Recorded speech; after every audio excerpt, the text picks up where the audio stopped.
Hello, and welcome to another video. And as you can see from the table, this one is another video on Dragon Ball Z, and how I really like this game. Love's a strong word because that's reserved for Gundam. That's about to come out sometime this year. But I do have I really do like this game, and so this video is more of a reflection video because the last video I did, it talked about my experience with the tournament, but this one is more of a reflection of the game and how I feel about it like a month in. And my friend challenged me to make this video, so I'm probably gonna do this video. This isn't gonna be like an every week video like it did last week. Alright, no, it's not gonna. This is more gonna be like a once a month video, maybe, if I remember it, depending on like not crazy things happening in my life. Because I genuinely forgot I was supposed to make this video. I was gonna make this video like last week, but it skipped my mind. And I was talking to my friend, and he was like, "Yeah, man, you should make a reflection video about how you train." I was like, you know what? I was gonna do that because there were things that I wanted to talk about as a newcomer coming into the game, right? And I want to start this video off with a list of mistakes that I've made, right? And the first mistake I've made is reading. All right, read. There's like, I can't explain to you. This isn't a large number of times, but I can't explain how annoying it is when you're playing against someone and someone asks, "Why didn't you use that card for that?" And then I look at the card and I'm like, "Oh, the card does that?" And they're like, "Yeah, look at that part." And I'm like, "Oh, this card does do that." You know what I mean? One of the things about this game is I think that's really intimidating about it is this wall of text. All right, this wall of text. It's so easy to read and maybe miss a word here and there. I've had plenty of times where, like, I like reading books, and sometimes I have to reread a chapter because, like, I'll be reading, and in my mind, I'll see, like, for example, if your leader card is mono green, right? I'll just assume in my mind that word is there. Or sometimes I might miss a word completely, and I'm like, huh? What did I miss? These things happen, all right? And especially in a game like this, where you have a lot of cards have walls of text, or sometimes, or this is a great example of a card with keywords and a nice long chunk of text. You know what I mean? These cards do a bunch of things. And it's up to you as a player to sort of read the cards and know what your cards do. Sometimes, for example, when I was playing Gogeta, right?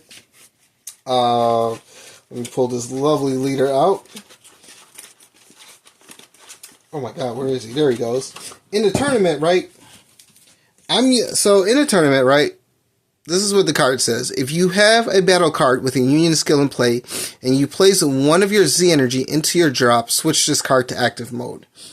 I can't tell you how many times I was discarding a card, and the person who was playing against me would be like, "What are you doing?" And I'm like, "Oh yeah, Z energy. You know what I mean? I'm used to, it's so interesting because, like, I'm used to saying cards discard in order to ready back up, and then I'm like, I just kept making that mistake, and I'm like, oh my god, get it together. But I've learned that I've got to read a lot more. Like, sometimes what gets me is actually, I have the perfect card to show you that I really don't understand why we use it. If I could find a deck. Oh no, that was the deck. I pulled out the right one. This is what happens when you have an army of decks hanging around here, right? Potara, alright? It does a whole bunch of things. You can't play it for free with your leader, but it sort of forces you to pay all of the energy in order to fuse. Alright? Because if you look at that entire text, you're like, alright, you grab a card, you place them under the card, you reveal a Vegito, and you switch the same number of your energy as that card's specified cost to rest mode. Now, my question is, For specified cost, does it mean this where it says 7? Or does it mean this where it says 5? Which of the two? This is the kind of terminology I get confused on. Now, like, I just get confused on how to apply the words. So I'm definitely going to, because I was making this deck and I'm like, wait, I got questions. And then I saw my friend and I forgot to ask him that question. So I'm going to ask him that question later on. Or he's going to watch this video and answer me in the comments how that, like, the benefits of using Patara. Because if, in all honesty, right, if we're supposed to use it and pay like 9 energy, for example, to pull out a Vegeta, I don't see the point in using Patara, because it's way easier for me to get a Goku and a Vegeta on the field and then just pay 3 energy as opposed to 9 in order to Union fuse them out. You know what I mean? So I don't understand this Patara, now the Patara, unless it's supposed to let me get like a Goku and a Vegeta, and then I pay the 3 energy instead in order to Union fuse them. I think that's what it's supposed to do. But I think and I know are 2 different things. And you know, these are the kind of questions that sometimes I run into and then I ask other players. And what I will say is the community is absolutely amazing. All right. They have been very helpful to me, getting me used to the game. I mean, sure, they have been crushing me, but you know, it's a price you got to pay, especially when you have questions about when you have questions that you don't really, because you don't understand how a card works. You know, this wall of text gets very confusing, and sometimes some of these cards have erratas, right? For example, you see this lovely bag boy, right? Well, they errated this, so this auto effect doesn't work. Doesn't matter anymore. So you basically just use the permanent and a counter attack, and then that's it.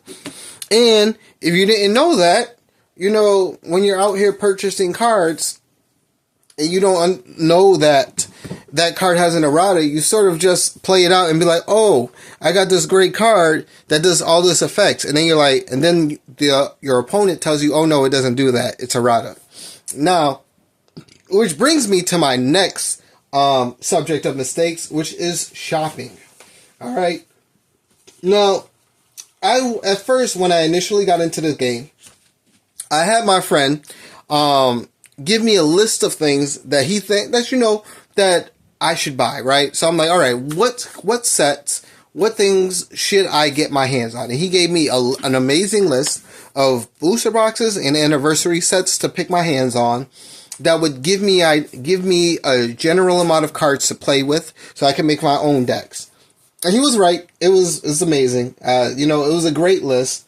My issue with shopping came when I went to start buying singles, right? Now, luckily, I was able to, I was introduced to TCG Player, right? So, TCG Player, when you buy cards, when you buy singles, they show you what the errata version of a card is, if it is, in fact, if there's an errata for it, right? So, I was able to get introduced into, I was introduced to TCG, and thanks to it, I was able to like get a better understanding of the cards I was going to potentially purchase for my decks. Now, I did make a mistake where I bought like 2 cards that were banned. All right, I didn't know they were banned. I was like, oh, this is a really good card for like $1.50. I'll just pick that up, and then I found out it was banned, and I was like, oh, that makes sense. So, you know, when you're gonna go buy singles, if you're coming new into the game, if you're coming into the game and you're brand new and you're going to buy singles, make sure to look at the ban list first, all right? So you know what you're buying, what's good and what's not good.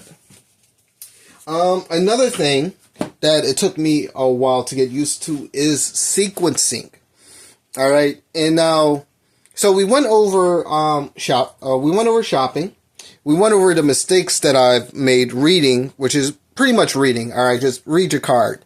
All right, and read it a few times because it can be, you know, it can be daunting. You know what I mean? Your mind can put words in or take words out sometimes, so you think that you have the whole understanding and you don't. Read, it's okay. And here's the thing, right? If you're making a mistake, it definitely helps if you're humbled about it, because I never sit here and like fight whoever I'm playing like, no, this card does this, because A, I don't have enough experience to say all that. But B, you know, a lot of the way people treat me is because of how I treat them. So when you're coming into this community, you know what I mean? It definitely helps you to put some humility on yourself when you're going around asking questions. Because again, all these people who I ask questions to, they've been playing this game way, way longer than me. So they have a way better understanding of the leaders I play, of the cards I use, than I do myself, alright?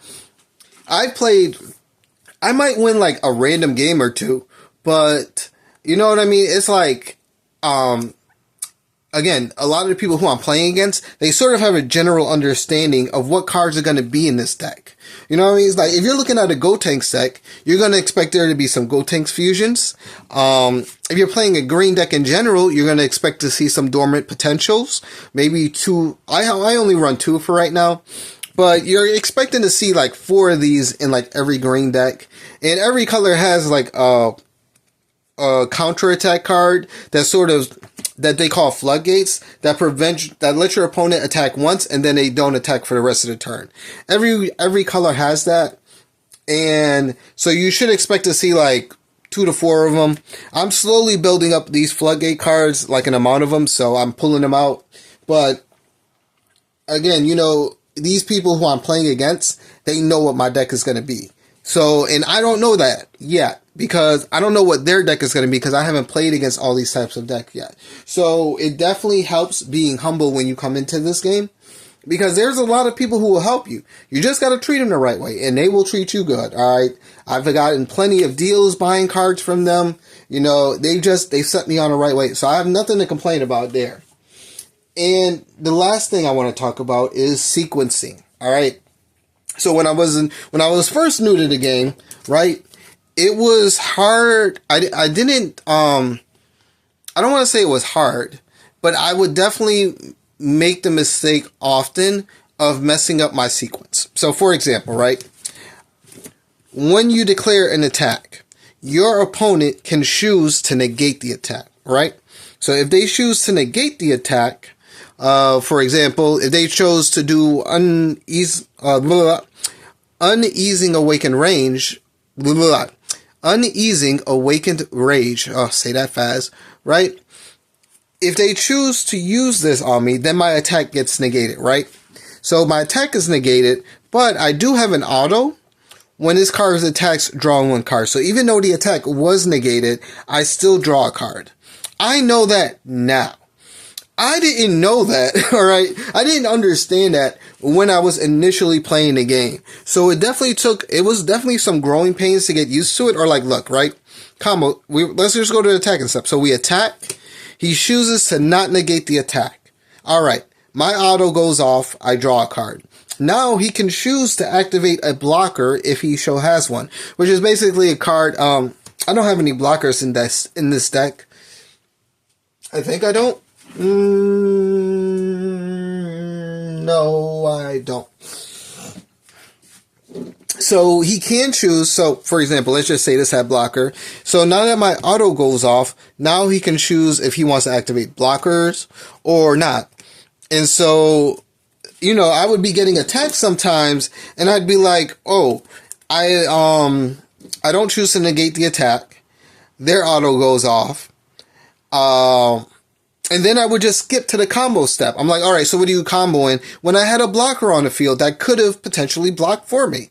You know what I mean? Sequencing is very important in this game. And it's one of the strongest things, in my opinion, is really what the thing that makes this game really shine bright is how the sequencing works. Because if you have a good understanding of the sequence, you know what I mean, you can... It's just going to help you perfect your game and make you a better player. Man, I can't believe I said all that in one sentence. That was off the top of the head, bros. All right. And now, yeah, so those were really the only 3 things that I understand better now. Because, back to shopping for a little bit, it also helps understanding, like, the different rarity options. Like, there's special rares, and then there's super rares, and then there's secret rares. And secret rares, I didn't know this, you can only have one of them in your deck. So, I don't have a secret rare in this deck. I do have a secret rare in my blue deck because I always thought it was weird. I'm like, man, these cards are so good. Why don't you run 4 of them? And then the guy I was playing against was like, oh, because you can only have 1 of them in the deck. And I'm like, oh, that makes sense. So yeah, that was fun to find out. You will not. I did not. So here's the thing, right? I have bought starter decks, and starter decks didn't really mention anything about secret rares, so I think that's something you have to look up on your own. There's a lot of key words as well that I didn't understand. For example, like deflect. I had to Google that. I used to get confused between dual attack and double strike. Double strike is I attack you, it does 2 damage. Dual attack is I attack you, ready up, and I can attack you again. So, it's just getting through the keywords, because I feel like the keywords are really helpful too. Well, of course they are. Good keywords means helps the card become better. But what I mean by that is that, like, I memorize what these keywords mean, so I know what I'm looking at. Barrier means that I can't target that card. So unless it says all cards, it's pretty much safe for a long time. Or ignoring barrier. And yeah, I think that's pretty much it on the mistake parts that I want to talk about, because those already if I were to compare it now, I definitely have a better understanding of when I'm shopping for cards, what I'm looking for. When I'm reading my cards, I make sure to read these 4 to 5 times, so I'm sure that the words are there.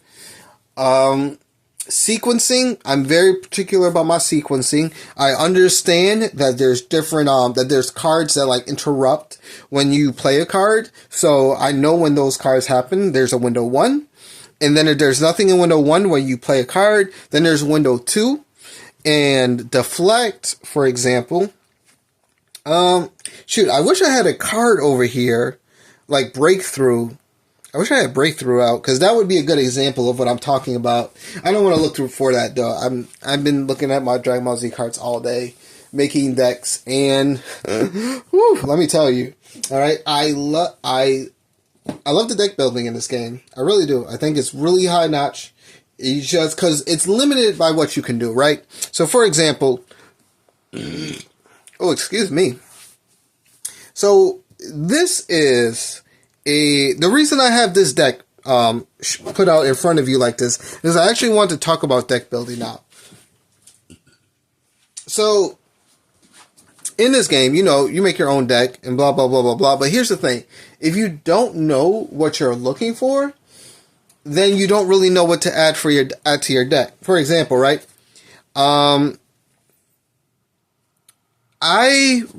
So when I first started the game, my friend who introduced me to the game, he made me 2 decks. One was a Gohan deck, and the other one, which I still have together,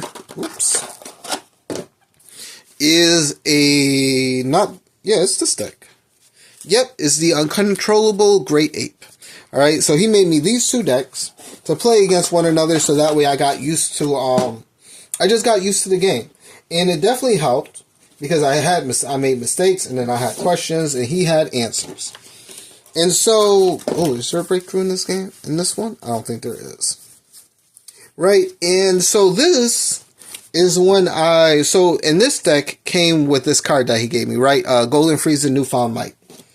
Now, in this deck, I'm just gonna tell you one of the combos I use with the Gotenks deck, right? So I have this one. I have Gogeta, Carefree Combatant. So what he does is I reveal a fusion, and then I grab the pieces from my deck, and then I can fuse, and this gives him +1 counter, right?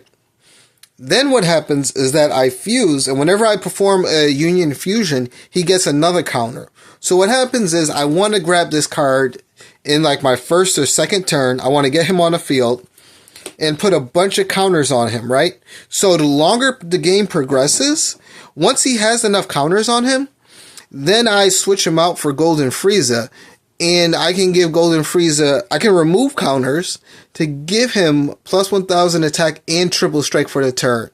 And he has dual attack and blocker. So so basically, right, like turn 4, turn 5, when I'm done using all the value I can out of this one, I revalue it into this newfound might, and I try to win the game with this. And that's if my fusions or my big boss monsters haven't gone and tried to win me the game yet, right? And the reason I'm talking about this combo in particular is because when I was deck building, I didn't really understand I didn't understand how to build a deck, right?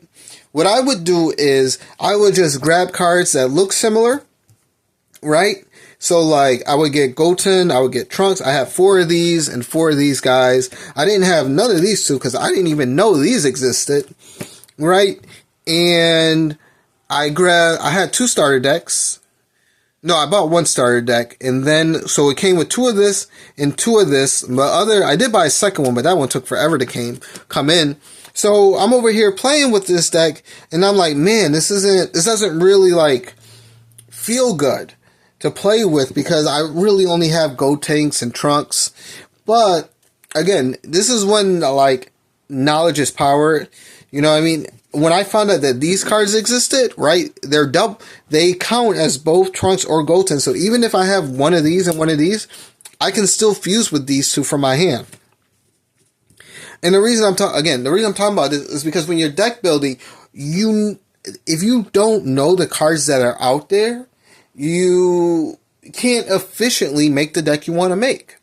You know what I mean? You don't know what's there. I would have never known these 2 cards existed, right? I would have never known that I could have bought this, use this to empower this, and then go and swing for game. I would have known that. I would have just kept to this and this. It's like bringing a frog in a well. But one of the things that have changed, and this is something that I do often, is I found out about DBS Deck Planet, right? So on DBS Deck Planet, there's a lot of decks that you can look at. Some are... And it gives you, like, if you put in a leader, for example, it will show you a large list of cards that you can pick from that, not a large list of cards. It shows you a large list of decks, right? And some of these decks vary from one to another. Some of them are the same. Some of them have different tags, like competitive and aggro. And nowadays what I do is I look at about 5 to 6 decks of a leader, and I see the cards that they have in common with all 6 decks, right? And so when I'm deck building, I'm looking like, okay, I see what they're making with this deck, and I see what these extras are here for. And so this is how I make my decks nowadays, and it's so helpful because, again, this is like set 23, 24 that we're in right now, and as a person, if you're just coming into the game, you have 20 plus sets to look at. You don't know what all the cards in these 20 plus sets. You don't know what you're looking for. But DBS Deck Planet has been so essential in helping me make decks. You know what I mean? And it also helps. I've also been helped by other players who have told me what to look out for or cards that I should be trying to pick up. Again, you don't know these things, but the community has been like, on point, bro. All right, they are helpful, and because they want to see you do good. You know what I mean? And I want to do good too. I want to make sure that when I come in for a tournament, they look at me and go, "Oh, this is going to be a tough win. This is going to be a real tough win." Because that's how I look at everyone as right now. This is going to be a tough win. All right. Right now, they all look at me like I'm fresh meat. All right. They about to just do whatever they want, and I'm like, what's that do? How do I stop that? But that's for now, all right? I need experience so I can continuously level up. And the final thing that I do want to talk about is the way you take a loss, all right? So here's the thing. I understand that it can be very demoralizing to lose about 3 to 4 games in a row, all right? Believe me. I grew up in the Call of Duty lobbies, all right? There was nothing worse than having some 13-year-old just do whatever they want in your team, and you're just like, man, go talk to your mom or something. Like, you couldn't even make a good comeback because that's how badly you got destroyed, right? And so it's real easy, to get caught up in losses and to be discouraged. You honestly have to take these losses as ways to help yourself improve in the game, all right? Because that's the only way you're going to get better.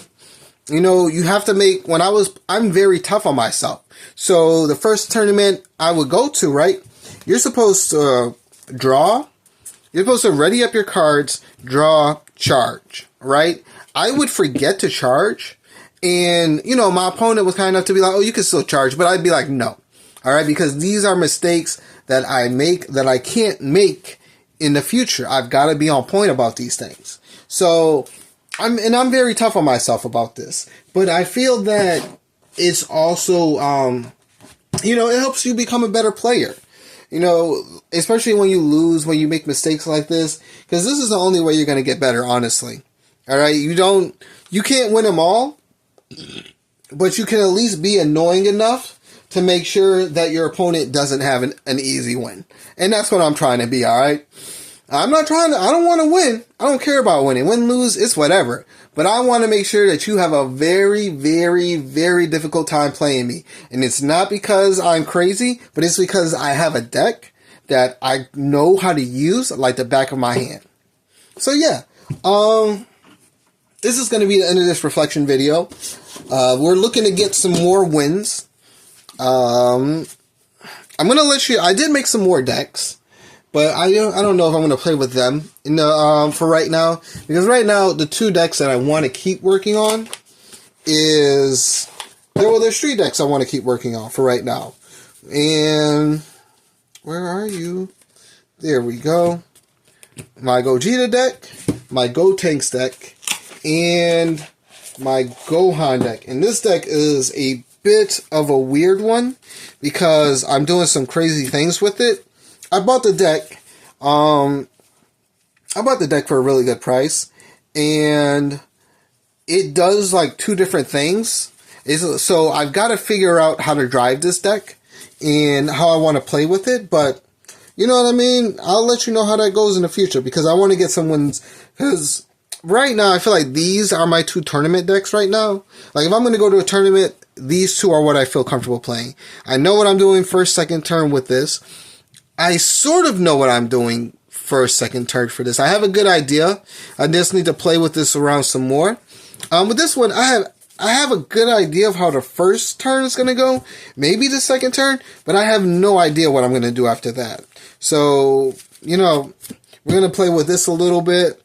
Again, there's 5 colors. I do have a yellow deck. I'm making another yellow deck right now that I think is going to be really fun.